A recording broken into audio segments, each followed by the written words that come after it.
Hi, my name's Melissa Leathers, and I'm a second-year law student here at the University of North Dakota. I'm actually standing outside of our Baker courtroom where the UND trial team is making their final preparations for the regional trial competition taking place in Portland, Oregon in a couple weeks.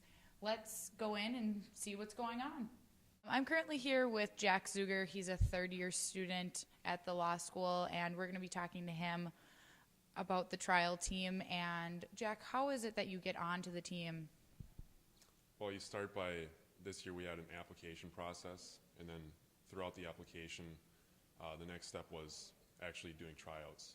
Okay. And tryouts were basically doing cross-examination of somebody that we were given a sample problem with. And then after that, we had to do a 1-minute closing that was just completely off paper to see how we could respond and react just in the moment. Okay. And I happen to know that you're an anchor for the team. Could you explain what exactly that means? Yeah, an anchor is somebody that does both sides of the trial. This year we're doing a criminal trial, so that means I'm doing prosecution and then I'll also be doing defense. We split up.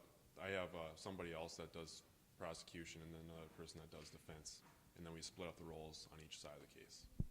After your 3 trials, then you find out if you move on to the next round. The competition is, we're guaranteed 3 trials per team. How much time have you guys put into this? Put in a lot of time. Strict practice only. During the week it's been 6 hours a week, and then on the weekends we've been doing full trials for practice. And then in addition to that, we've also been meeting with our partners and everything to make sure that everything is good to go for especially the weekends. I'm here with Professor Kendra Frichet. She is actually the professor teaching this as well as the coach for the team. And what is it exactly that you help the team with? Well, we prepare for competition in multiple ways. We basically go over the rudimentary, basic skills that you need to have in order to be successful at trial, and then the unique aspect of a trial team is that we get to work on strategy and the sorts of things that don't necessarily come up in a class context. We've got, kind of more maybe pressure that goes along with the competition, which actually mirrors real life when it comes to trial advocacy. So it's a really nice opportunity for students to kind of see how it works in real life, and that's why it's been converted to a class.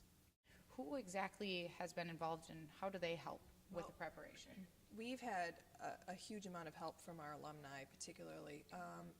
Some of the best litigators in the state have given up weekend days to spend with us, spent a lot of hours sitting in on trials, giving us incredibly detailed and extensive feedback, which has been invaluable. We can't possibly know everything that you need to know as a litigator in a real trial setting, and they have been hugely beneficial to us. So we've had